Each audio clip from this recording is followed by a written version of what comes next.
Romans chapter 1 to 6. We're talking about the things that burden us.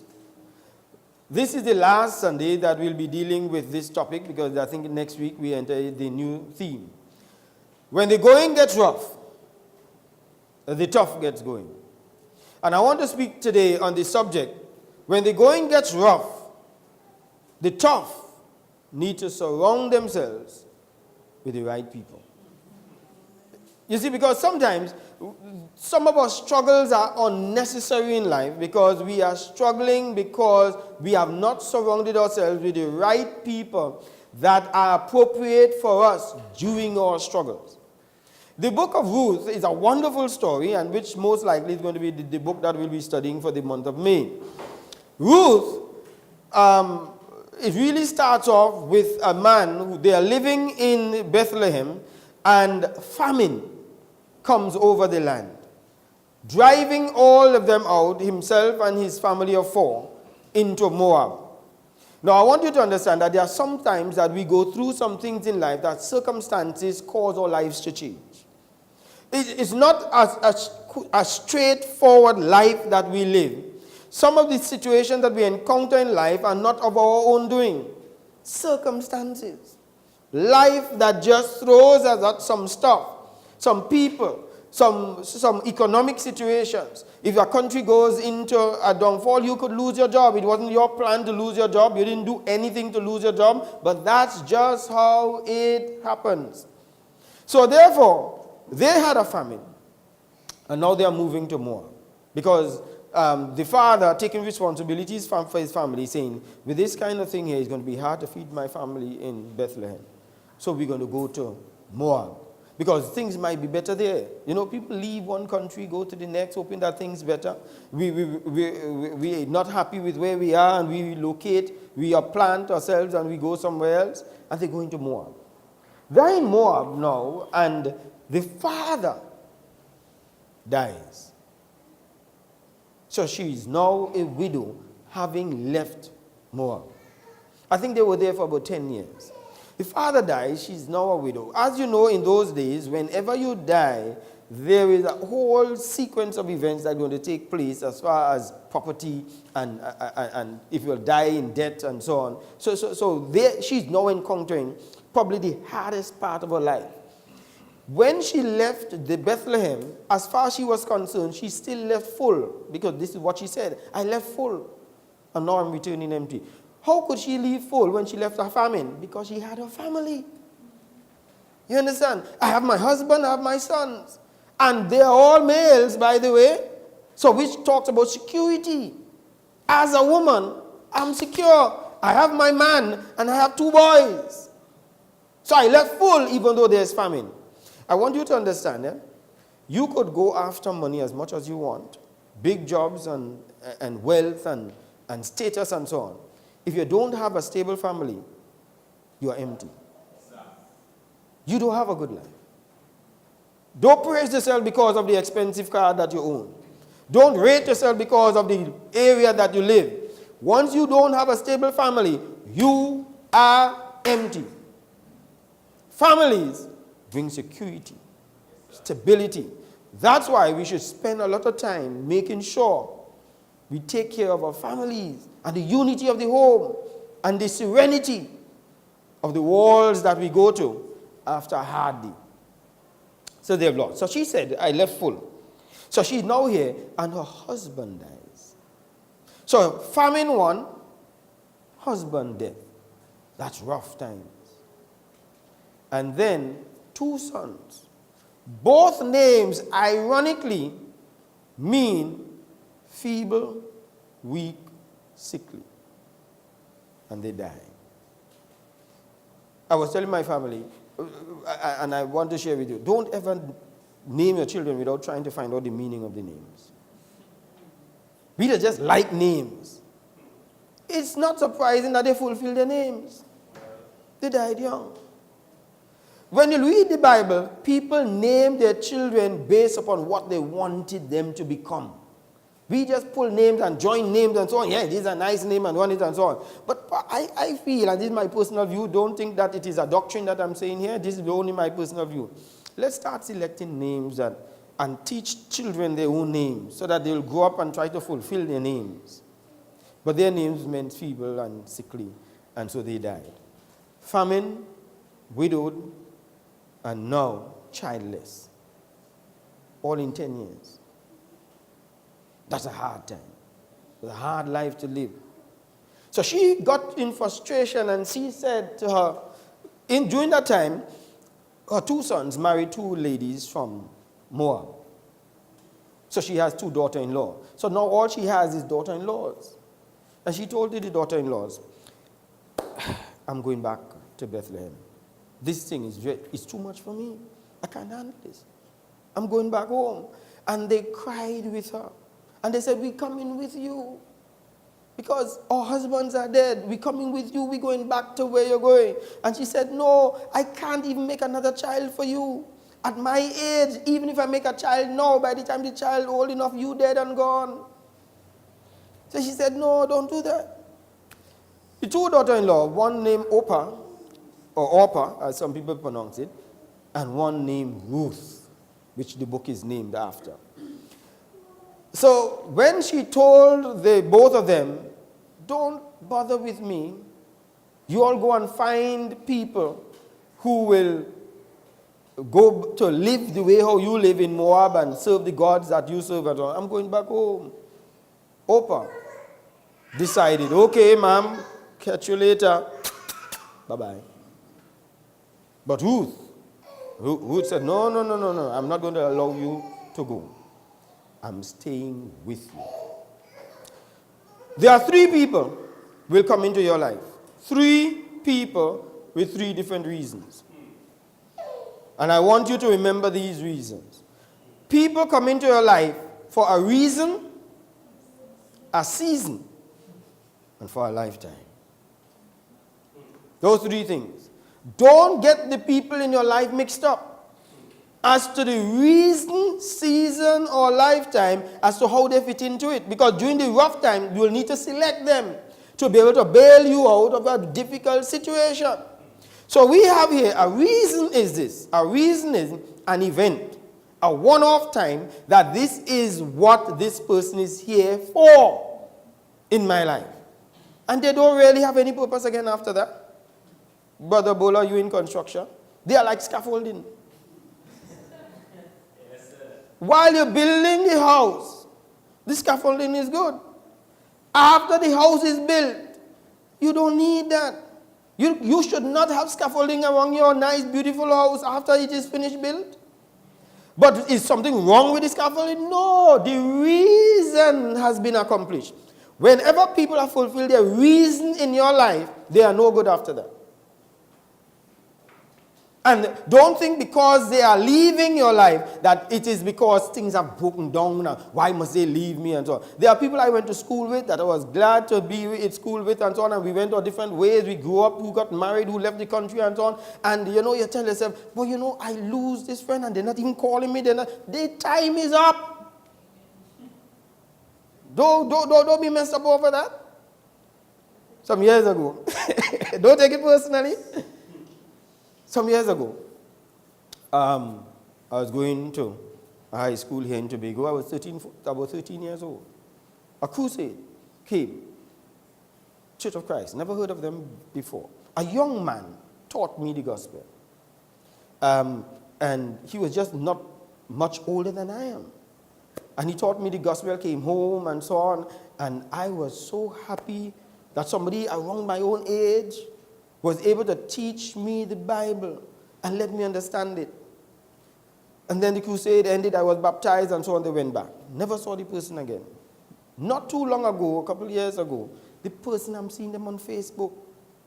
I was so happy. I said, this name has to be the person. When I pulled up their profile, I realized they're a member of the Church of Christ. I said, that's the guy who baptized me. Yeah, so I hailed him out. I say, hey, remember me? No, he didn't remember me. I said, well, this is the most important decision I made in my life, and he does not remember me. I had to go back now and explain to him and so on, and that I'm still a member of the church after how many years? But 30-something years. I'm still a member of the church. He said, well, that's nice and so on. Happy to know that and so on. And I want to keep the connection from then. No. Clearly he wasn't. Because he taught probably so many people. You understand me? Yes. You see? And I felt let down.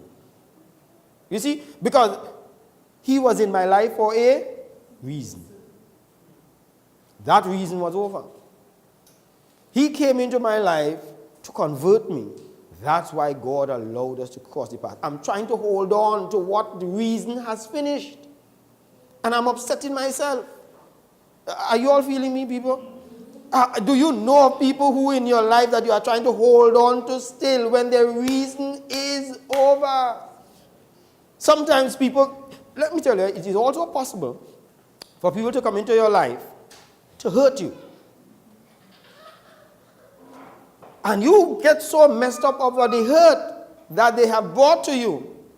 But when I look back at my life, there are people who have hurt me, but it woke me up. Yes, I was a bit naive. I just thought that everybody was nice people. Everybody was sincere. But I was naive. But here's what? Having awoken me from my naive sleep, I'm now a bit more alert when I meet people. I've met some people after that. That is a good thing. This person came into my life and hurt me. Yes, sir. Yeah? Because they came in for a reason. What if I did not meet that first person who hurt me? Could you imagine the extent from what I've met after that? It would have devastated me if I didn't get these other small hurts from other people for a reason. So, we found these two boys got into the life of these two girls, particularly Ruth's husband. It was only for a reason. That's it. Because they got married, no children, bam, he dies. There is a reason. What was the reason?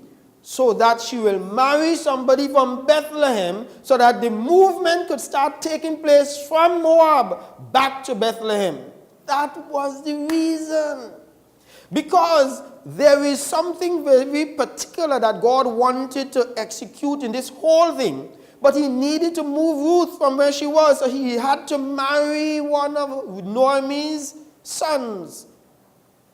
And now that they got married, he dies. They are crying. They are all messed up. They are all hurt and so on. But it is for a reason. And the reason was over. And God took them. But there are some people in our lives because of a season. I'm trying to see if we could keep record today with this timing thing here. For a season. There are some people. A season is a sequence of time.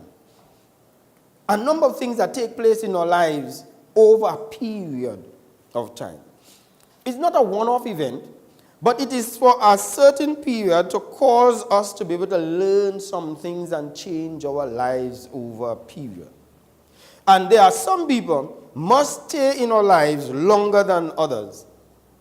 But that too is going to end. This season is just over. We said, some years ago I was doing a radio program.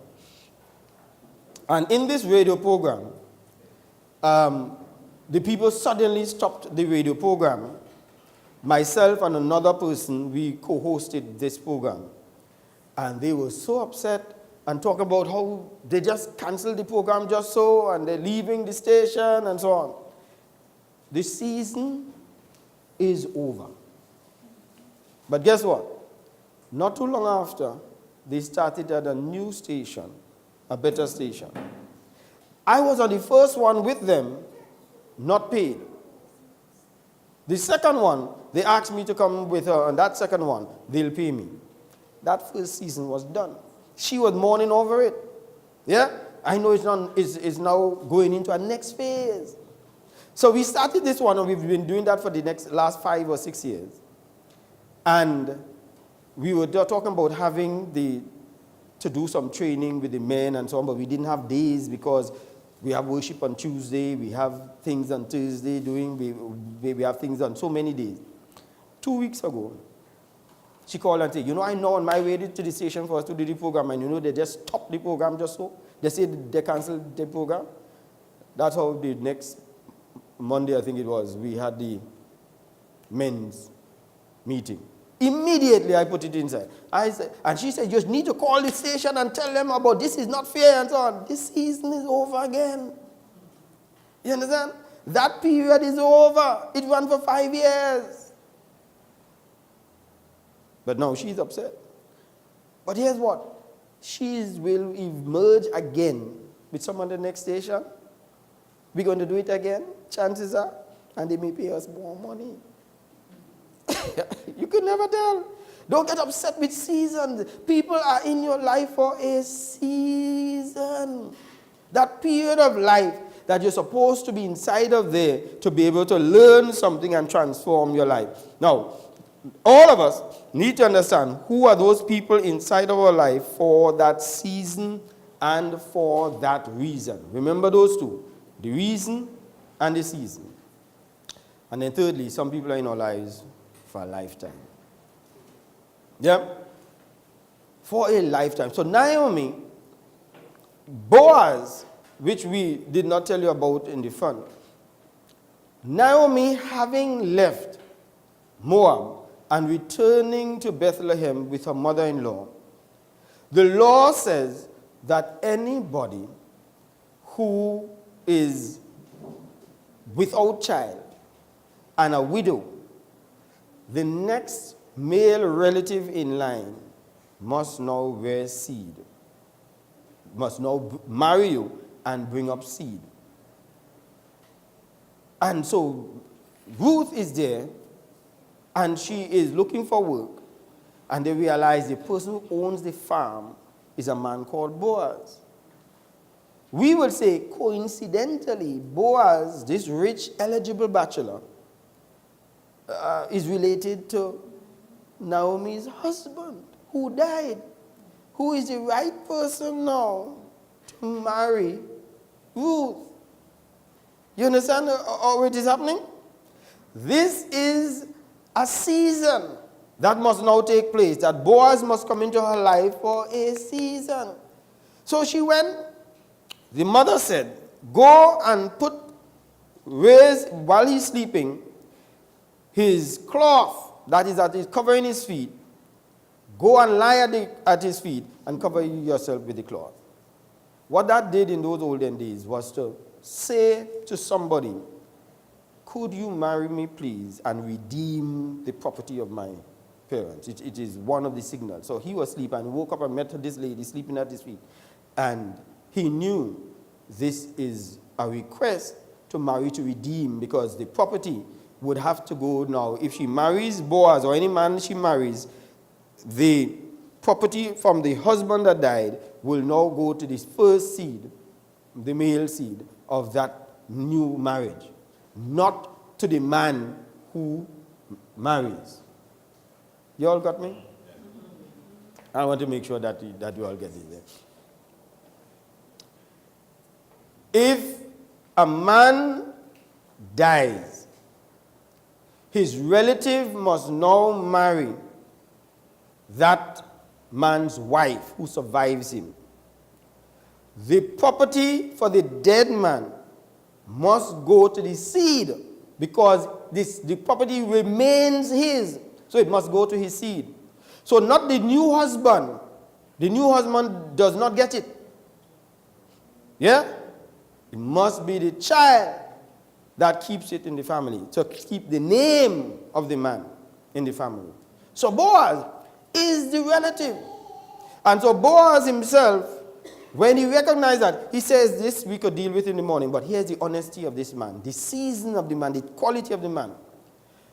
I am not the closest relative. He liked her. She was a nice woman. She was young. He said, I feel so, I'm trying to find the word, big up, that you choose me and you didn't choose somebody younger. But I'm not the closest. He said, there's another man who's closer in relative, and he is the one entitled to have you. So he took her to talk about the mettle of a man.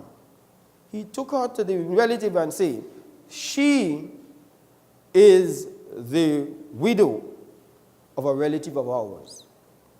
And now she requires to get married to save the property of her husband. Are you willing to marry her? If you are not, I will take her. But you know, he gave him the first choice. So a lot of us would not have even told the lady that there's an next man. We just marry and run off.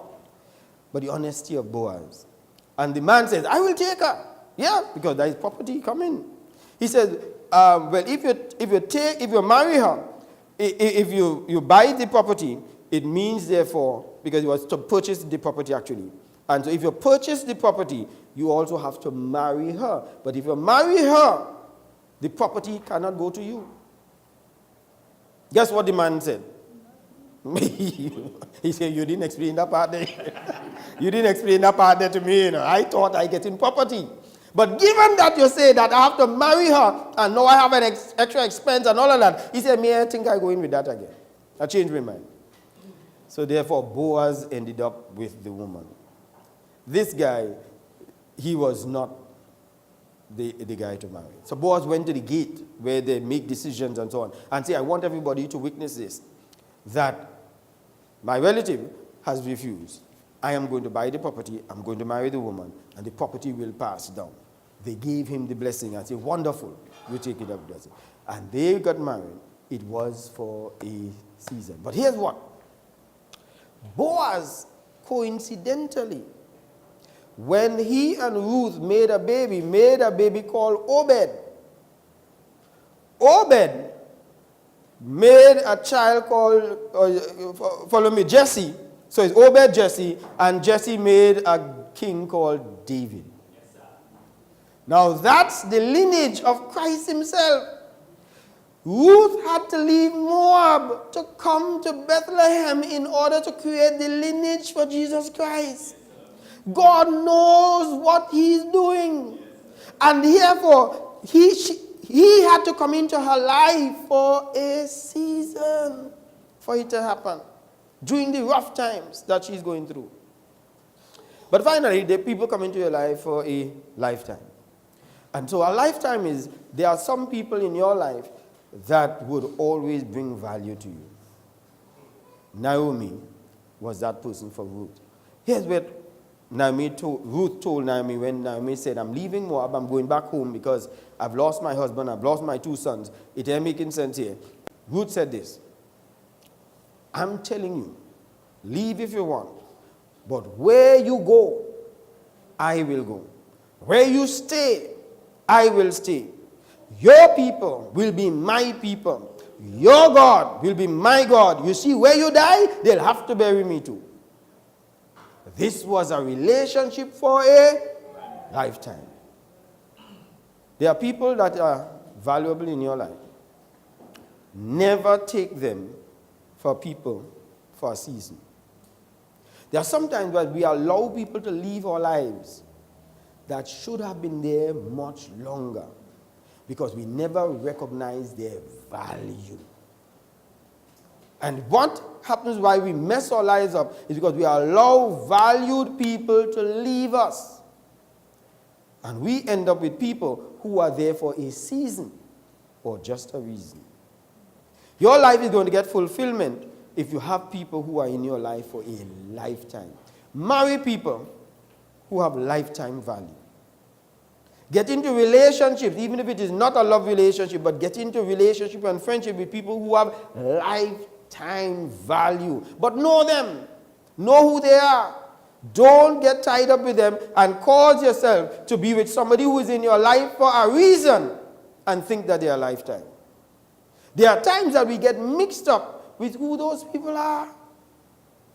So I was at home, and our air conditioning unit just, you heard pop, pop, pop, pop, smoke, bam. Something burned, air condition shut down. Place is as hot as ever. My wife says, well, you know, this place is hot. I said, so I know this. But the person who usually does the house air conditioning, he and his partner not talking, so they're not doing the work again. But those are the only ones I know. I came, I think it was during the same week, and a gentleman came for counseling inside of there. And I'm sitting down there and I'm saying, taking all his information as to who he is, where he's from, and so on, and what do you do, and so on. And guess what he does? Air condition. This is a guy, not even from Tobago. He came up to Tobago just for that session. He did not even come with tools. How he land up inside of there? The same week, my air condition brother. He is there for a reason. He went home by me, saw it, bam, bam. He went, he bought the stuff, fixed it up, thing, didn't have tools. I had to lend him whatever it is I had. He improvised and so on. The air condition working good as ever. He's not in my life for a lifetime. Trust me. I'm not going to even get mixed up with that and think he's there for a lifetime. It was for a reason. So after his time is over, he can go, but it does not bother me. I'm not going to hold on to him. He's not there forever. So we must know those people. And so as we close, I just want to give you three or four things. Number one,